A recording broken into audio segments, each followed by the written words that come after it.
Well, just a few weeks ago, so many of you made donations to help the Food Bank of Siouxland with that annual Holiday Harvest Boxes food drive. It was a great event.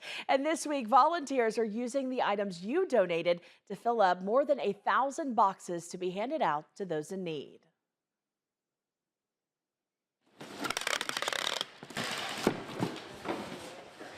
Yeah, so let's take you to the warehouse there. The items collected were holiday meal side dishes. And today, employees from Wells Enterprise volunteered their time to help pack 600 boxes with those items. And this is all part of the Food Bank of Siouxland's Holiday Harvest Program. Now, the overall goal of the drive is to help provide people in the community with financial relief from those extra costs the holiday season may bring.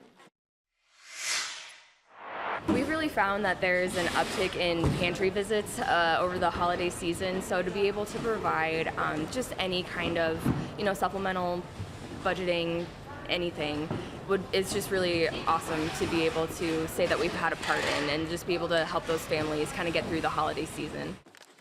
And dozens of volunteers from both Wells Enterprise and Central Bragg were there ready to help.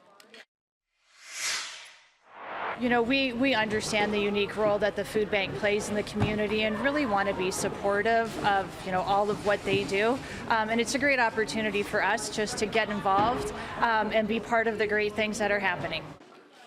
And by the end of the week, the food bank hopes to have 1,800 boxes packed up and ready to go and be given out to area agencies. Well,